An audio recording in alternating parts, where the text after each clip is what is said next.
There are some off seasons that are forgettable. They blur together. They feel like placeholders between seasons. And then there are off seasons that quietly define what comes next. Penn State is living through one of those right now. Not because of a single hire, not because of one transfer, not because of one recruiting class, but because this offseason forced Penn State to answer a question it had been avoiding for years. Who are we actually trying to be in modern college football? That's why this offseason matters more than most, because it wasn't about survival, it was about direction. And direction matters more than hype. To understand why this is the most important Penn State offseason in years, you have to stop thinking in terms of wins and losses for a moment. You have to think in terms of trajectory, because programs don't collapse overnight. They drift, they stall, they flatten. And Penn State reached a point where the program wasn't failing, but it wasn't accelerating either. That's the most dangerous place to live. The 2025 season didn't implode. It did embarrass the program, but it also exposed something uncomfortable. Penn State can compete, but it struggled to dictate. And in modern college football, that distinction matters, as we just saw with Indiana. You can't just hang around anymore. You either impose your will, or you'll get swallowed by teams that do. For several years, Penn State has lived in a familiar space. Good enough to matter, not dynamic enough to break through. Strong recruiting foundation, solid player development, but increasingly predictable outcomes in big moments. And eventually, that pattern forces a reckoning. This offseason was that reckoning, and it's why the decisions made over the last few months carry more weight than almost any Penn State offseason in the last decade. Most fans evaluate offseasons emotionally. Who did we lose? Who did we add? Who are we ranked above or below? But those questions miss the bigger picture. This offseason wasn't about replacing pieces. It was about redefining priorities. For years, Penn State tried to balance two realities at once: tradition and evolution, stability and adaptation, recruiting pipelines and portal chaos. And eventually, the tension between those forces became unsustainable. You can't half adapt in a fully modern sport. You either change or you get passed. This offseason, Penn State chose to change. And that choice carries consequences, both good and bad. But it also carries opportunity. The most important thing to understand about this offseason is that while reactionary, it wasn't panic. It wasn't an emotional overcorrection after a bad season. It was a calculated response to years of evidence. Look back over the last several seasons. Penn State consistently fielded talented rosters. They developed NFL players. They won games they were supposed to win. But when the margin tightened, the answers were often the same: execution issues, identity questions, a sense that the program was not operating near its ceiling. It's not failure, but it's not growth either. And growth is the currency of modern college football. Programs that grow evolve their systems. They evolve their roster management. They evolve how they allocate resources. They evolve how quickly they make decisions. This offseason was Penn State finally committing to that evolution. One of the biggest mistakes fans make is assuming that the most important offseason is always the one with the biggest recruiting class or the one with the biggest splash hire. That's not how programs change direction. Programs change direction when leadership decides that the old way of doing things is no longer sufficient. That's what happened here. It no longer met the standards. This offseason forced Penn State to confront uncomfortable truths: that the margin for error in the Big Ten has shrunk, that roster continuity alone is no longer enough, that the portal is not optional, that identity must be intentional, not assumed. And once those truths are acknowledged, the rest of the offseason makes sense. Let's talk about some structure, because structure is what separates sustainable programs from chaotic ones.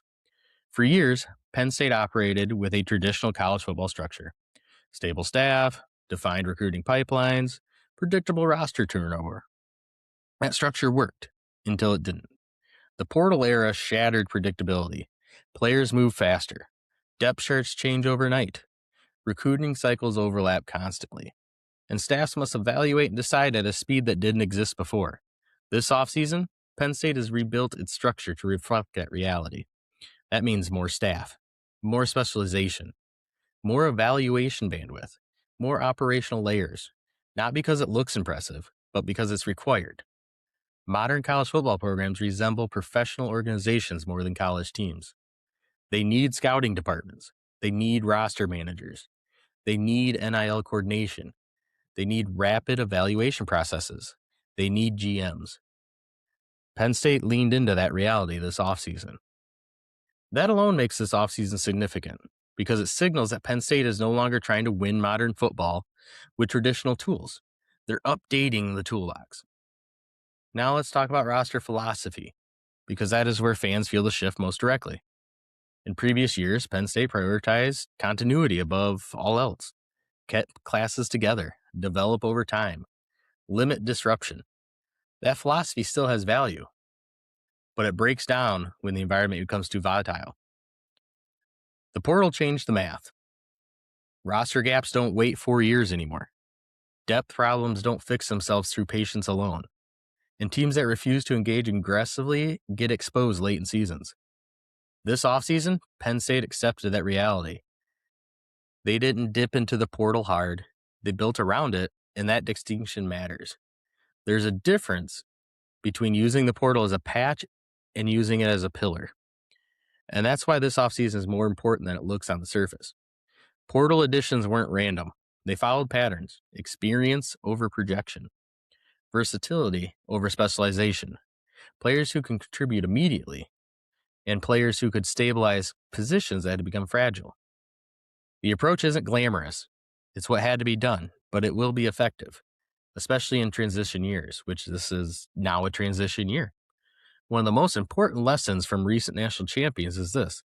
The teams that survive late in November are the teams with answers, not just talent. Answers. Answers at quarterback. Answers on the offensive line. Answers on defense when the first plan fails. This offseason was about building answers, not chasing stars. Quarterback decisions illustrate this perfectly. Reset years are not about changing upside at quarterback. They're about managing chaos. The quarterback must be a stabilizer, a translator, a leader, someone who understands the system and can keep the offense functional while everything else changes. That's why quarterback choices in a reset offseason often confuse fans. They're not about highlight tapes, they're about trust, and trust wins in transition seasons. The same applies to the offensive line. You cannot reset a program without stabilizing the offensive line. It's impossible because everything flows from it. If the line collapses, the offense collapses. If the line stabilizes, the offense survives. This offseason prioritized that reality. Tight end uses reflects identity. Teams that value tight ends value control. They value formation flexibility. They value physicality without predictability. That's not accidental, and it's part of how Penn State is repositioning its offensive identity. Defensively, this offseason prioritized communication and depth, not scheme revolutions, not flashy changes, structure. Because defenses in transition fail when they overcomplicate. Simplify first, then expand. That's how defenses survive resets. But the most overlooked part of this offseason isn't who Penn State added, it's who they kept. Retention matters more in reset years than any other type of offseason because retention prevents fracture. When too many leaders leave at once, locker rooms splinter. When the wrong players leave, culture erodes. This offseason, Penn State retained enough core voices to keep that foundation intact. That matters. Reset years aren't about wiping the slate clean. They're about rearranging the pieces without losing the table. That's what Penn State is trying to do. Now, let's talk about risk, because this offseason carries real risk. Anyone pretending otherwise isn't being honest. Portal-heavy strategies can fail. New staff structures can misalign. Leadership transitions can create confusion. And fan patience can evaporate quickly if early results don't match expectations. But here's the key question. Was standing still less risky? The answer is no, because standing still in modern college football is the biggest risk of all. Programs that hesitate lose relevance. Programs that half adapt get squeezed. Programs that commit, even imperfectly, give themselves a chance. Penn State is committed to giving themselves a chance. That's why this offseason matters, because it wasn't safe, it wasn't comfortable, it wasn't incremental, it was a pivot. This offseason also matters because of timing. Penn State didn't wait until decline was obvious. They didn't wait till recruiting collapsed. They didn't wait till fan apathy set in. They acted while the brand was still strong, while the resources were still abundant, while the program still mattered nationally. And that's smart. Resets done early create options. Resets done late create desperation. Penn State decided to reset early. Now let's talk about expectations, because expectations will determine how this offseason is judged. And this is where fans often get it wrong. This offseason should not be judged solely by win totals.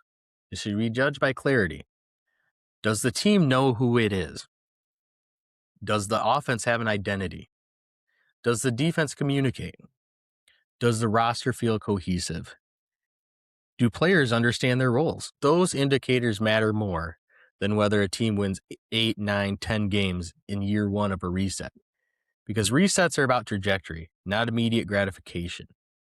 If Penn State looks organized, physical, and confident, even in losses, the reset is working. If they look confused, hesitant, and fractured, it's not. That's the evaluation framework. This offseason also sets the tone for recruiting. Not just who signs next, but how Penn State recruits. High school recruiting follows stability. Recruits commit to visions they understand. This offseason is about building that vision. Once it's clear, recruiting accelerates. That's how modern cycles work. Another reason this offseason is so important is that it aligns Penn State with the reality of the Big Ten. The conference is deeper, more physical, more unforgiving. Programs that don't evolve get exposed. Penn State acknowledged that reality instead of fighting it. Now let's talk identity one more time, because identity is not a slogan. It's behavior under pressure. When the game tightens in the fourth quarter, what does Penn State trust? That answer is still forming, and that's okay, because resets are about discovering that answer. This offseason matters because it gives Penn State a chance to redefine that answer, to decide whether they want to be a program that reacts or dictates. For years, Penn State competed honorably. This offseason is about competing aggressively. That shift matters. This offseason will be remembered for one reason. Not the names, not the rankings, not the headlines, but the decisions. The decision to stop drifting. Penn State didn't choose the easiest path. They chose the one that gives them a chance to change their future. That's why this is the most important offseason in years. Over the next episodes, we'll break this down further, position by position, staff philosophy, scheme of evolution, spring indicators, what success actually looks like. But this episode had one job, to explain why this offseason mattered and why it's different. Penn State didn't reset because they were broken. They reset because they wanted to grow, and growth requires courage. If you want real Penn State football conversation all offseason, honest, detailed, and grounded in reality, this is Saturday in Happy Valley. Subscribe, and we'll keep building this together.